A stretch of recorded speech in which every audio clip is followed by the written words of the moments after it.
الله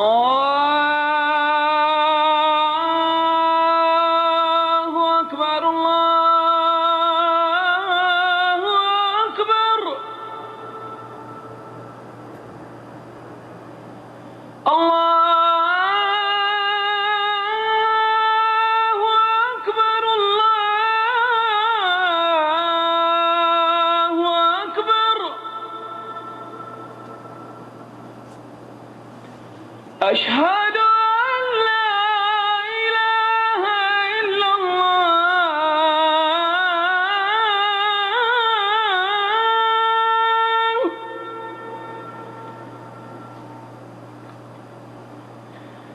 أشهد أن لا إله إلا الله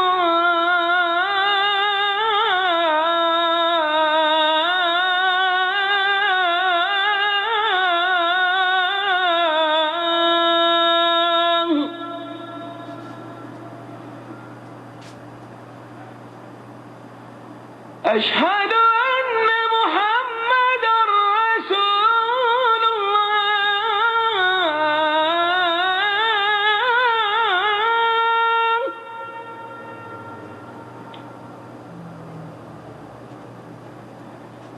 أشهد أن محمدا رسول الله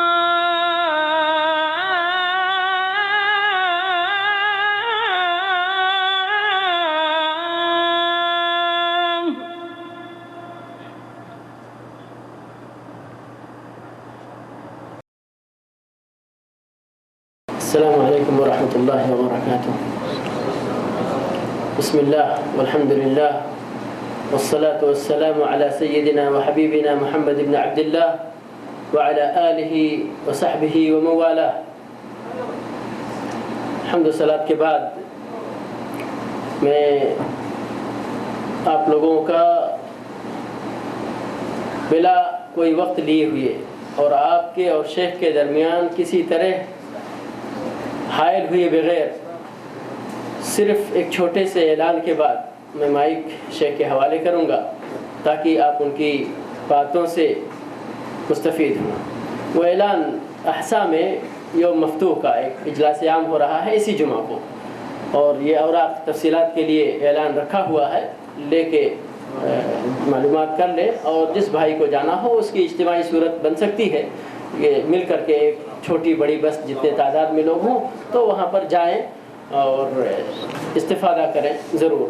آج کا موضوع ہے شیخ کا ہمارے، اور شیخ محتاج تعارف نے 2 ہفتہ پہلے یہاں پر ماشاءاللہ ایک نہایت ہی محتم شان دعوت کے سلسلے میں، دعوت کی اہمیت کے سلسلے میں درس دے چکے ہیں. اس لیے اور کافی سارے ہمارے مستمعین، ہمارے سامعین کرام شیخ کو پہچان چکے ہیں، اور آج کے موضوع کی اہمیت بھی ہم اور آپ پر کسی بھی طرح مخفی نہیں ہے.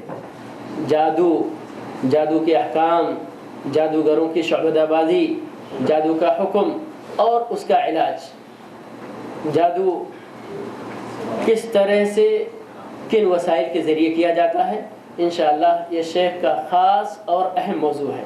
شیخ اس موضوع کے اسپیشلسٹ ہیں، اس لیے میں بلا کسی تاخیر کے مائک کو شیخ کے حوالے کرتا ہوں اور دعوت دیتا ہوں اس دعا کے ساتھ کہ اللہ تعالیٰ شیخ کے علم میں، عمر میں برکت عطا فرمائے اور ہم کو بار بار ان سے استفادہ کرنے کا موقع عنایت فرمائے. إن الحمد لله نحمده ونستعينه ونستغفره ونؤمن به ونتوكل عليه ونعوذ بالله من شرور أنفسنا ومن سيئات أعمالنا إنه من يهده الله فلا مضل له ومن يضلله فلا هادي له وأشهد أن لا إله إلا الله وحده لا شريك له وأشهد أن محمدا عبده ورسوله. أما بعد فإن خير الحديث كتاب الله وخير الهدي هدي محمد صلى الله عليه وسلم وشر الأمور محدثاتها وكل محدثة بدعة وكل بدعة ضلالة وكل ضلالة في النار. وبعد السلام عليكم ورحمة الله وبركاته. الله رب العزة قرآن مجيد میں فرمائے والذين اهتدوا زادهم هدى وآتاهم تقواهم.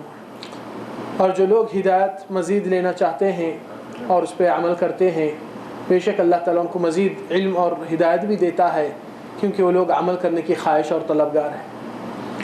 اور آج کے اس عنوان پر جادو اور اس کے شرعی مسائل اور علاج اور اس سے قبل ایک چھوٹا سا تعارف، کیونکہ اس سے ہی منسلک مسئلہ ہے جن اور شیاطین کا، کیونکہ یہ ایک حصہ جو یہ کڑی اس کڑی سے جڑی ہوئی رہتی ہے ہمیشہ، اور پھر اس چیز کو صحیح سمجھنا اور صحیح معلومات حاصل کر کے اس بنا پر اپنے زندگی کے مسائل کو حل کرنا اللہ سبحانہ تعالیٰ قرآن مجید میں اور رسول اللہ صلی اللہ علیہ وسلم کی احادیث کی روشنی میں یہ علم آنے پر مشکل آسان ہو جا سکتی ہے۔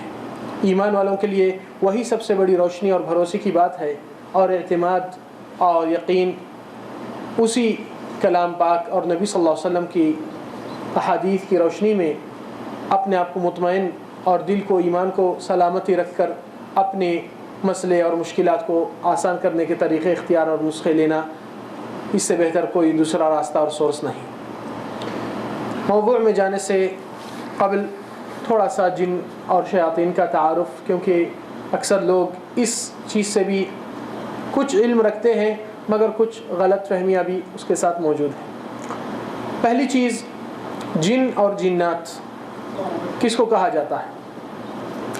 عربی زبان میں ہر وہ چیز جو ڈھانپے ہوئی ہو جاتی ہے، آنکھوں کے سامنے نظر نہیں آتی، اس کو جن اور جن، جیسا کہ قرآن مجید میں اللہ تعالیٰ فرماتے ہیں فَلَمَّا جَنَّ عَلَيْهِ اللَّيْلُ رَآ كَوْكَبًا، جب رات کا اندھیرا ہر چیز کو ڈھانپ دیا ہے تو ابراہیم نے ایک ستارے کو دیکھے تھے۔ اور اسی طرح جو بچہ پیدا ہونے سے قبل ماں کے پیٹ میں رہتا ہے اس کو کیا کہا جاتا؟ جنین کہا جاتا۔ اور اسی طرح جو آدمی پاگل ہے اس کو کیا کہتے ہیں؟ مجنون کہتے ہیں۔ کیوں؟ کیونکہ اس کا عقل غائب ہو چکا ہے اور عقل کے صلاحیت موجود نہیں۔ تو اس بنا پہ جن اور جنات یعنی کہ انسین چیز جو دیکھنے کی قابل نہیں۔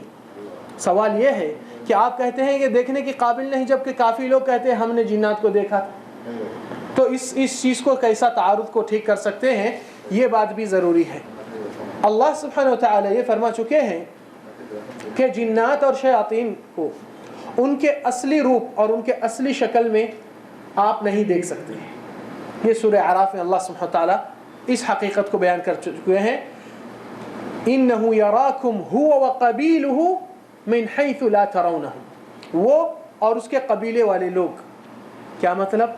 یعنی اس کے بھی خاندان ہے؟ جی ہاں۔ تو پھر اس کی نسل کہاں سے شروع ہوئی؟ جیسا کہ انسان آدم سے شروع ہوا تو جنات اور شیاطین کا ابلیس سے شروعات ہے۔ اور یہی چیز کو زیادہ لوگ نہیں سمجھتے ہیں کہ اس کے قبیلے بھی ہے اور لوگ کے تعداد بھی ہے اور لوگ کے کافی ایسے امور ہے جس کے بارے میں حقیقی معلومات کو غور کریں گے قرآن اور سنت سے، تب آپ کو یہ بات سمجھ میں آ سکتی ہے آسانی سے۔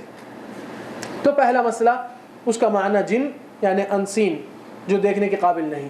تو وہ جواب یہ ہے کہ اس کی حقیقی شکل میں نہیں دیکھا جا سکتا مگر کچھ اور شکل میں نظر آ سکتا ہے، اور اس کے بھی دلائل قرآن اور سنت سے بھی موجود ہے، جیسا کہ اللہ سبحانہ وتعالی قرآن مجید میں جس وقت جنگ بدر کا واقعہ ہوا تھا، شیطان ابلیس جو اس طریقے سے ایک انسان کی شکل میں اور قریش کے پاس ابن عباس کی